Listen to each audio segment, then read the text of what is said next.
শুনেছিস তো? দিবাকরের পরিবারের কেউ বেঁচে নেই তো? কি হলো নাকি? না কেন? আরে কি হলো বল? আরে বলবি তো কি হলো? আরে কি হলো বল? My family is dead!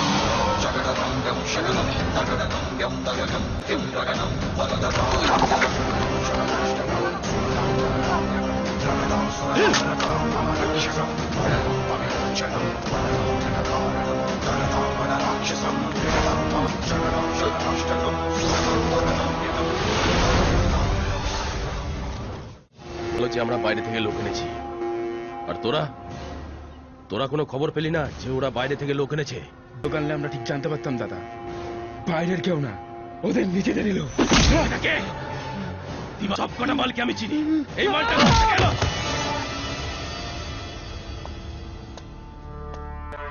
ঠাকুরের কৃপায় এই যাত্রায় বেঁচে গেছি, না হলে যে কি হতো। ঠাকুরের কৃপায় নয়, ওর জন্য। অভি ছাড়া কারো ক্ষমতা ছিল না ওই জায়গা থেকে আমাদের বাঁচাবার। দাদা এই এলাকাতেই আছে, আমি জানি। অভি আসার পর বাড়িটা যেন প্রাণ পেয়েছে। কোন হইচই করে সবাইকে মাতিয়ে রেখেছে। আমার মনে হয় দাদা, অভির সঙ্গে যদি কাজলের বিয়েটা হয়, ও খুব সুখী হবে। সেই রাতে বিদেশে যখন তুমি আমায় বাঁচিয়েছিলে, তখন তোমাকে আমার সেভিয়ার মনে, তারপর যা সব কাণ্ড করেছো তাতে তো তোমাকে আমার পাক্কা ফ্ল্যাট মনে হয়েছিল। ড্রিম মেকার অভি, তুমি আমার বাড়ির সবাইকে নতুন করে স্বপ্ন দেখা শিখিয়েছো। You have made my life অভি।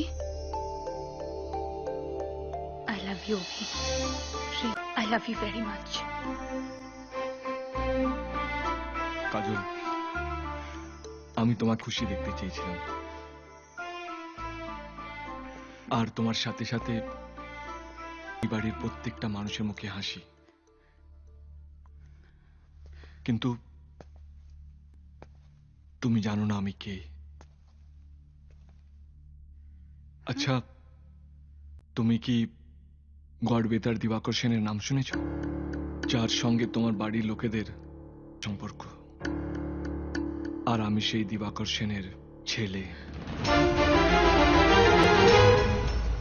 এই অভি সেই অভি নয়, দুজনের মধ্যে আকাশ পাতালের তফাৎ। চরিত্র আলাদা, ওর পৃথিবীটাও আলাদা। অনিতা, একটু ওদিকে, ভীষণ ফাঁকা ফাঁকা লাগছে। Okay ma'am. বিদ্যুৎ।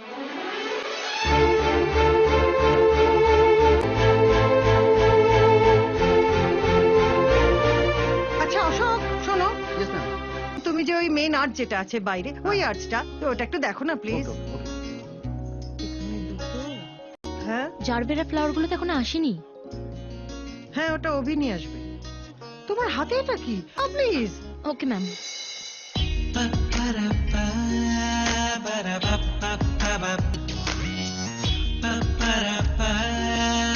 সামান্য একটা ফুল আনতে এতক্ষণ সময় লাগে? তুমি কি চাও তোমার জন্য আমি রিসেপশনের সময়টা পিছিয়ে দেবো? আরে মা, গোলাপ জুঁই এইসব ফুলগুলো সব জায়গায় পাওয়া যায়, কিন্তু থাক থাক প্লিজ। তুমি কোথায় কোথায় ঘুরেছো শোনার আমার সময় নেই। Anita,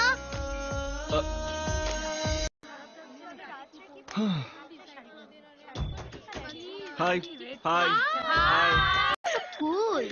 thank you ma'am, thank you so much. হ্যাঁ, কি বলছো আন্টি, হ্যাঁ আরে ওদিকে একবার দেখো। ওটা ভালো হয়েছে না? আমি সাজানোর কথা বলছি না। মৌচাকে ঝাঁকে ঝাঁকে সব মৌমাছিরা বসতে শুরু করে দিয়েছে। তোমাকে দেখতে সুপার লাগছে। এদিকে এসো। Thank you so much. এক মিনিট মা, এক মিনিট। না, বলছিলাম এদিকে সেটা- এসো। দেখা হবে।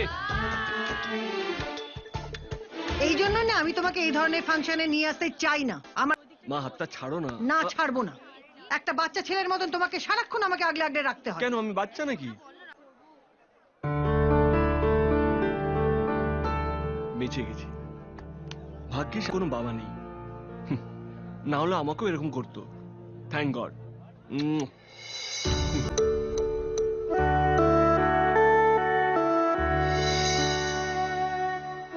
বেঁচে গেছি, ভাগ্যিস আমার এরকম কোনো বাবা নেই, না হলে আমাকেও এরকম করতো।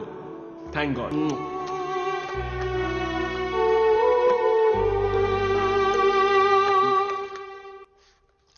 কিছু হয়েছে? কিছু হয়েছে? আমি একটা ভুল করে ফেলেছি। একটা কথা আমি জানাইনি, তোর বাবা আছেন। তুই যখন 2 বছরের ছিলিস তখন আমরা বম্বেতে থাক, পুজোর ছুটিতে আমরা সবাই মিলে তোর বাবার গ্রামে গিয়েছিলাম।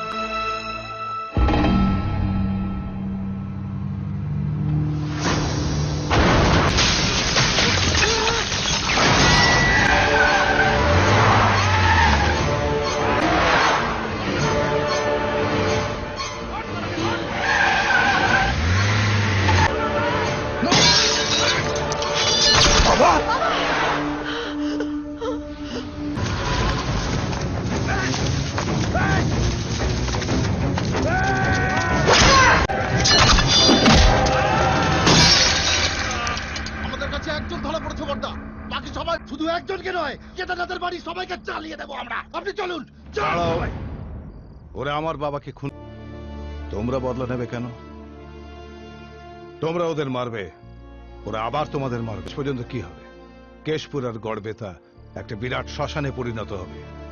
কোনো মানুষের চিহ্নও পাওয়া। কিন্তু দাদা ওরা সব ভাবে না। ওরা না ভাবুক, আমরা ভাববো। আমরা বেঁচে আছি আপনার ভালোবাসা বিশ্বাসের উপর। আপনার পরিবারকে ক্ষতি হতে দেবো না। তোমার স্ত্রী, তোমার ছেলে মেয়েরা তোমার উপরে বিশ্বাসে আর ভালোবাসায় বাঁচে।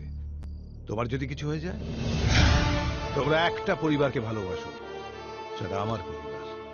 কিন্তু আমি এই গড়বেতার সব কটা পরিবারকে আগলে রাখতে চাই, বাঁচিয়ে রাখতে চাই। এর তোমরা ওদের উপর হামলা করো, তাহলে প্রথমেই তোমরা খুন করবে এই বিশ্বাস, এই ভালোবাসাকে। যাও যাও যাও যাও, এদের বাড়ি যাও।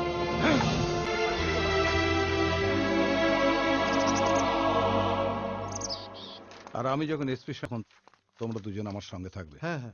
দেবা, হ্যাঁ? বলছি যে যাবে না? কোথায়? মানে আমাদের বাড়িতে? দেখো, এখনো কিছু ঘটেনি, কিন্তু আমি যদি এখান থেকে চলে যাই, এই হানাহানি খুনোখুনি শুরু হবে, একটা মানুষও বাঁচবে না। আমি চাই এখানে থেকে এ অমানুষ থেকে মানুষ তৈরি করতে। সেটাই তো আমার ভয় দেবা। এই অমানুষগুলোকে মানুষ, তুমি নিজেই না অমানুষ হয়ে যাও। নন্দিনী, তুমি আমায় বিশ্বাস করো না? করি। আর চারপাশে যারা আছে না, তাদের একজনকেও বিশ্বাস করি না। তবুও আমি এদের পারবো না। আমিও এখানে থাকতে পারবো না। এবার তুমি ঠিক করো, তুমি কি চাও? তোমার স্ত্রী বাচ্চাকে নাকি এদেরকে?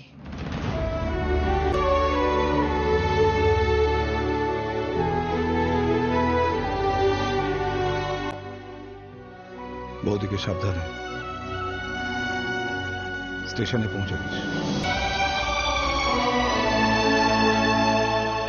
আমি চলে এসেছিলাম যে তোর গায়ে কোনোভাবে আঁচ না লাগে, কিন্তু এটাও ঠিক যে তোর বাবার মতন ভালো মানুষ না।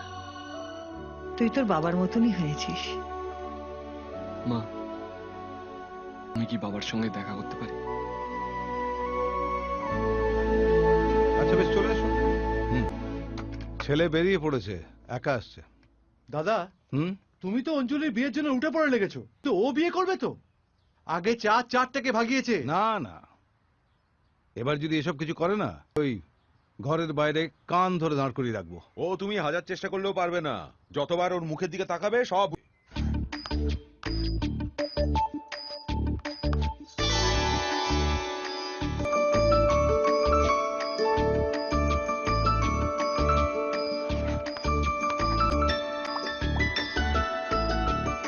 তোমরাই পারো, ভাল লাগে না কিছু না একদম। ছাড়ো তো, অনেক হয়েছে, আর ভালো লাগছে না। যত সব উল্টোপাল্টা কথা। তোকে কতবার সাজিয়েছি, এখনো পর্যন্ত একটা বিয়ের সম্বন্ধ ঠিক হয়নি। দামি জিনিস তো চা তার হাতে দেওয়া যায় না। মেজমা, আমাকে বর খোঁজার দায়িত্ব দাও। দেখবে ছেলেদের লাইন। আরে লাইন তো দূরের কথা, ছেলেরা মাঝ রাস্তা থেকে পালিয়ে যাবে। ওরকম বলো না, করতেই চাই। এমন একজন ছেলে চাই যাকে দেখলে দাঁড়িয়ে যায়। মালতী, কেমন লাগছে? কে কি হিসাবে দেখবে সেটা তার উপর নির্ভর করে। দেখলে সাইড হয়ে যাবে। ভাবেই পাতা করতে এলো থেকে হ্যাঁ? আর বাসে মেলা দেখলে সরে যাবে। তোর চুরি তো অনেক কমে গেছে, লাগবে? কেন দিবি নাকি? দেবো, বল না। ওই একটু আধটু আমির খানের মতো আসে আর ওই জন্যই তো এবার থেকে ওর সঙ্গে যখন বেরোবো না, পুরো আমিরের মতো স্টাইল মেরে বেরোবো। স্টাইল ফাইল করে লাভ নেই, দিদিকে আজকে আসুক না, বিয়ে আমিই করব। আমরা কি পালাচ্ছি? হ্যাঁ, হাফ রাস্তা। কেউ যদি দেখে ফেলে না তোমাকে নিয়ে আমি তো গিয়েছি, মেরে আমাকে পুঁতে দেবে এখানে। কেন? তুই কি ভাবছিস আমি চুপ করে বসে থাকবো? তো জিজি, তোকে কি এখনই মরতে বলেছি? শোন, আগের ছেলেগুলোকে যেভাবে ভাগিয়েছিলাম এদেরকে ওইভাবেই ভাগাবো।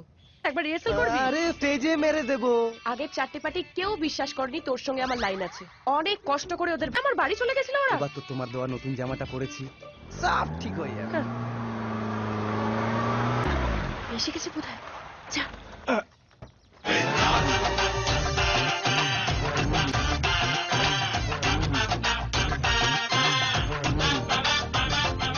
শোন, আগে জিজ্ঞেস কর আমাদের বাড়ি যাচ্ছে কিনা, তাহলে আর ভাগাতে হবে না। ঠিক আছে, এটাকে ঠিক করে নেব। আচ্ছা বস, আপনি কি দিবাকর বাবুর বাড়িতে যাচ্ছেন? হ্যাঁ। ওকে দেখতে যাচ্ছেন তো? প্লিজ যাবেন না, সেই ছোট্টবেলা থেকে আমাদের দুজনের মন দেওয়া নেওয়া হয়ে গেছে। তালগাছ, রাস্তা, সবাই সাক্ষী। একটা কথা জানবেন, ঘর ভাঙে কিন্তু মন ভাঙে না। আপনি যদি গাড়িটা ঘুরিয়ে নেন, আমাদের দুজনের প্রেমটা বেঁচে যাবে বস।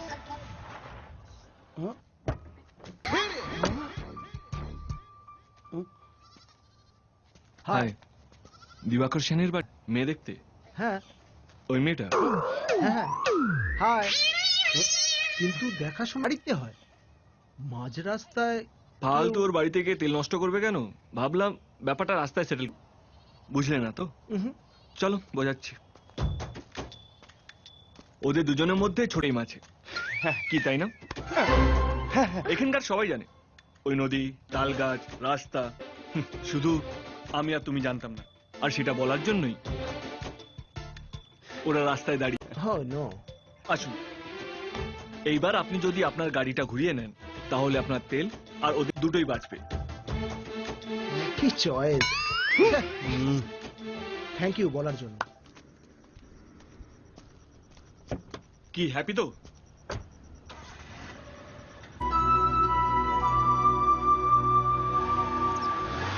হ্যাঁ দাদা।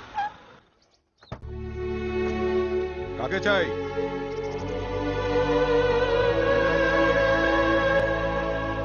কি হলো? কাকে চাই? দিবাকর সেন। কেন? আমি দিবাকর সেনের ছেলে অভি।